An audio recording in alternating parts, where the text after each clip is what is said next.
UFC 310, December 7th on the card. I believe the headliner of the prelims, Chase Hooper. Chase, how we doing, man?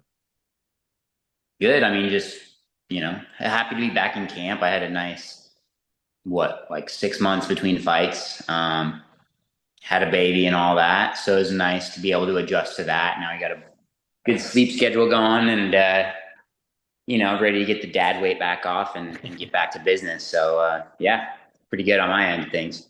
And that's where I wanted to start. Congratulations, first and foremost. How has fatherhood been? Because last time we talked, it was like I think like a month before she was due. Yeah, I mean, it was definitely a hard first couple months. So I'm glad I was able to fight and then be able to switch focus on that. Just honestly, like, I don't know. I'm just someone that really enjoys my sleep. So that was like a hard transition of like not getting to sleep normally for, the first 2 months. And then now we're, yeah, kind of settling back into it. She's starting to like me a little more, obviously. I'm not able to feed her yet. So, I don't know. She likes me for as long as she likes me. But yeah, I'm happy with it for sure. Ready to, yeah, ready to get back to business for sure. It's been a Uh, good little bit of time off enjoying that. That's awesome, man. And then I was gonna say, like, was this kind of purposeful, December 7th, in terms of having the holidays to yourself and the family, pig out a little bit?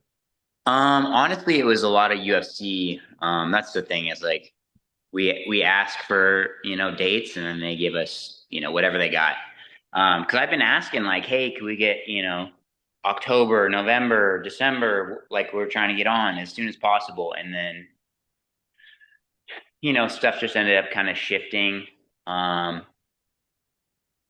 I think we were supposed to be on the December 14th card initially. Like that's what we verbally agreed to with the Tampa card, and then they moved us forward a week. I don't know what it looked like on their end, but it sounded like we were going to be pretty high up on the card too. So we could have been, co-main, something like that. That would have been a great, cool experience. But yeah, I don't know. I'm happy with being on such a stacked card, 310. I guess we'll see what the main event shakes out to be. But yeah, it's going to be cool. It'll be about 5 years after my UFC debut, which was also at T-Mobile in Vegas. So it'll be cool to be back there, and then probably a little more people in the crowd than my debut. I was a little earlier in the card, and it was pretty stacked. So I think a lot of people waited until main card, but this thing's pretty stacked top to bottom. So I think we'll have a lot of people in, for the whole card.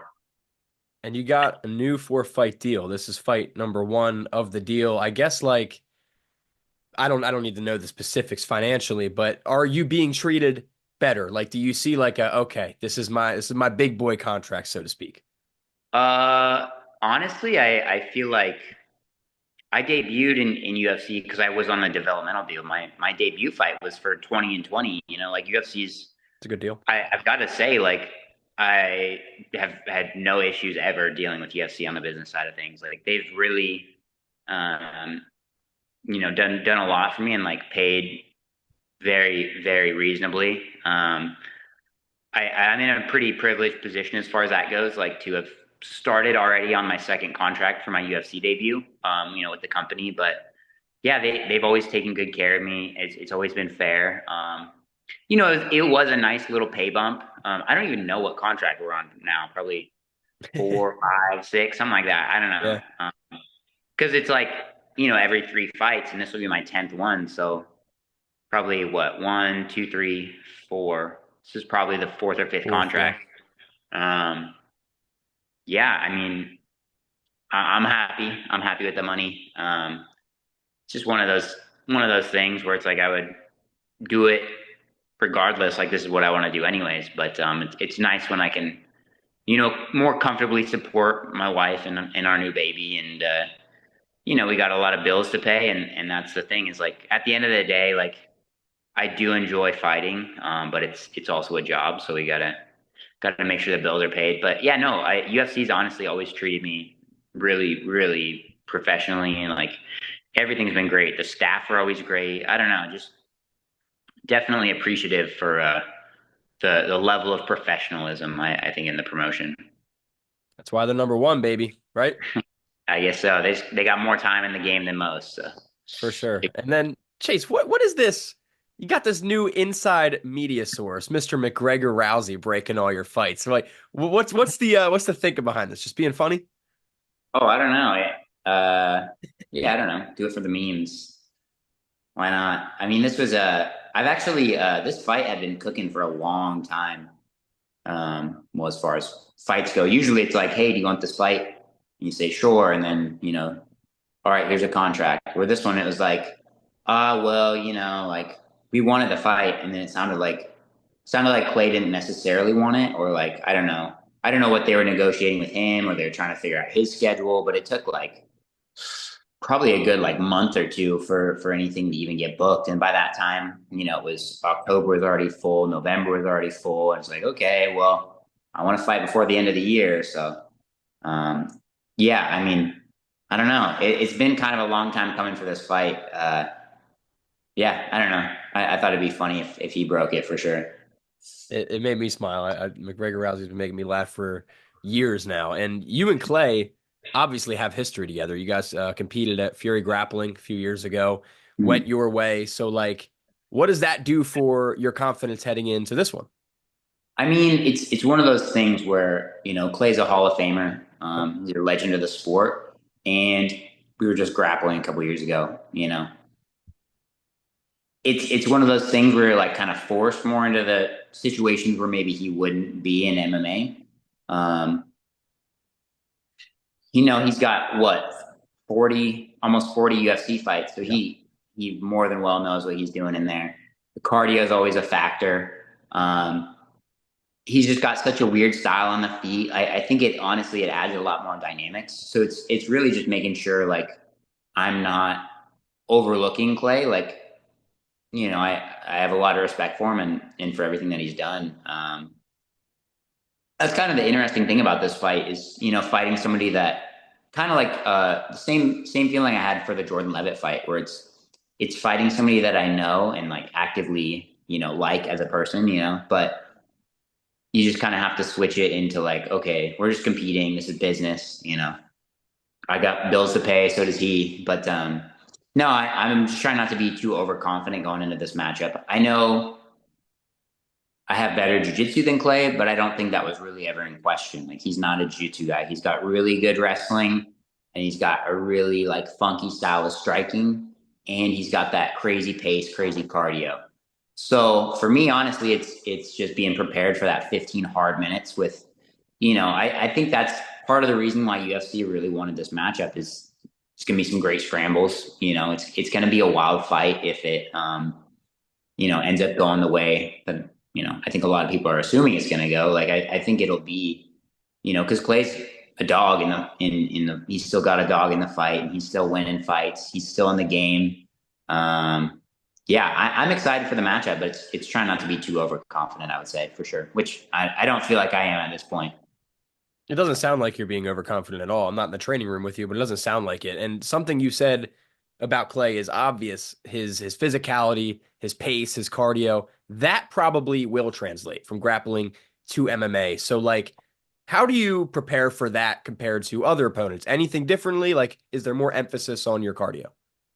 I mean, cardio has always been a big deal for me, but like, for example, like the last fight against Clay's teammate, against Slava, I honestly, I don't think I was even sweating, at the end of the fight. Like, because the cardio had been such a big thing for me that camp. But again, it's a little easier when you're just walking through a guy, Sure. respectfully. Um, it's a lot easier when they're not able to fight back. Where I think Clay is gonna, match that pace, if not try and push it a little more. Um, so it's gonna be fun in that aspect. It's probably gonna suck. I'm probably gonna be, pretty tired by the end of it. But we got to go in there and earn our money anyways. I think it'll be honestly, it's a really fun matchup. I'm pretty excited for it. And, I like that you touched on Clay's status of being a legend. And you said him and Jordan Levitt, you had a lot of respect for going into the fight. But like someone like Clay, who is Hall of Famer, who knows how many fights he has left? Probably like 30, knowing the guy.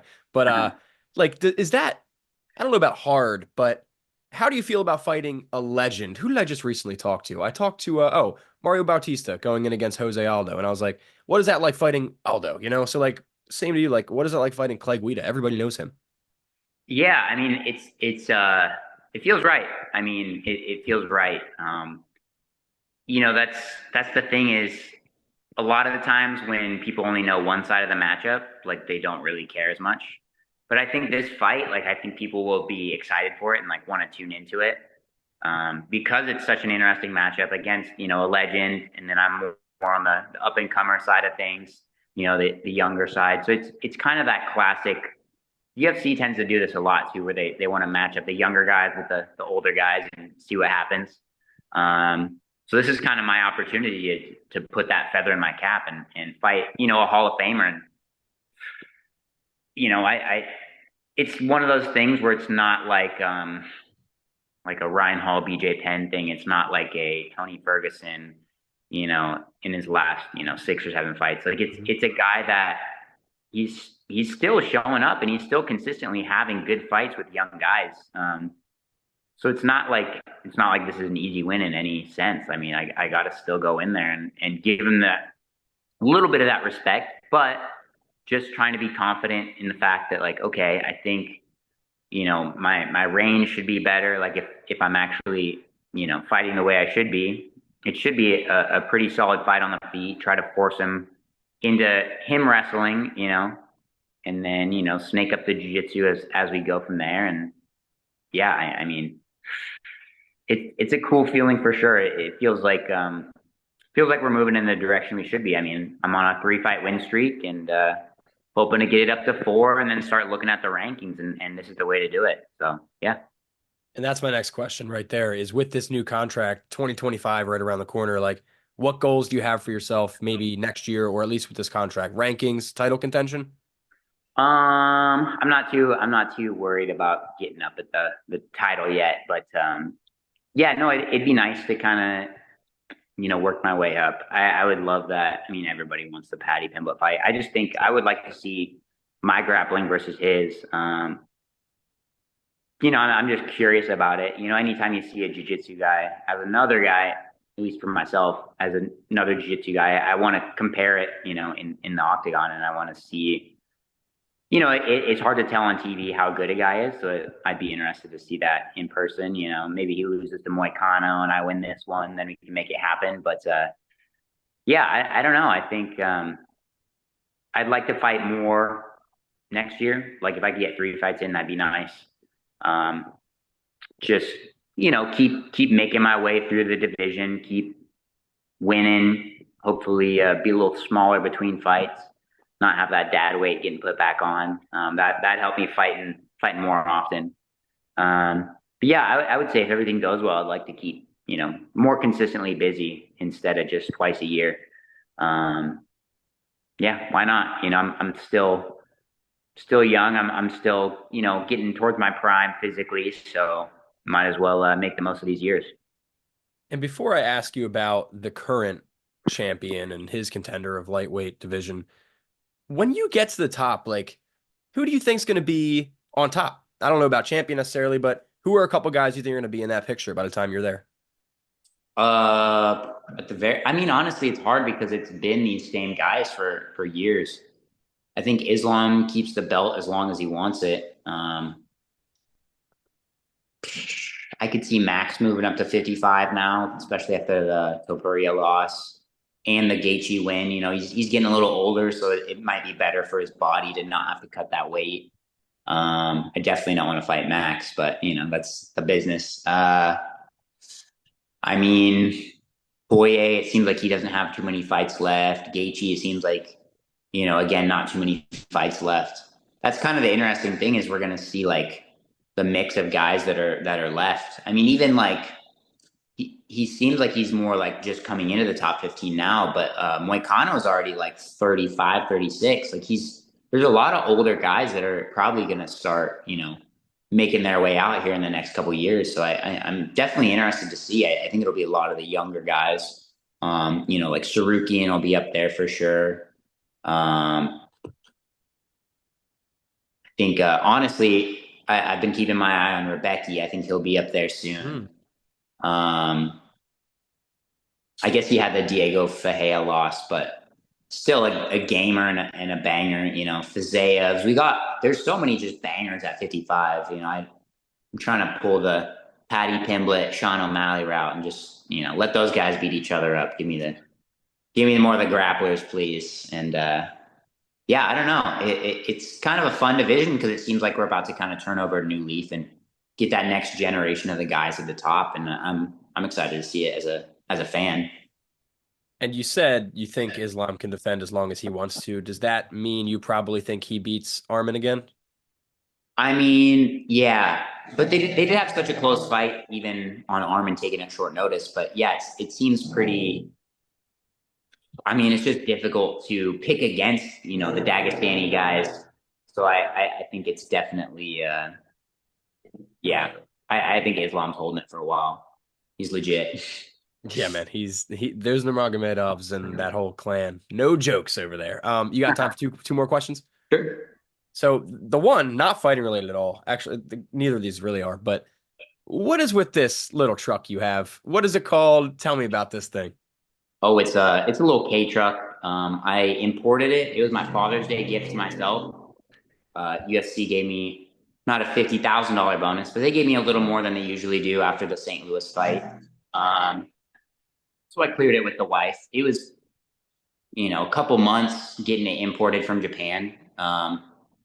A little baby blue Suzuki Carry K truck.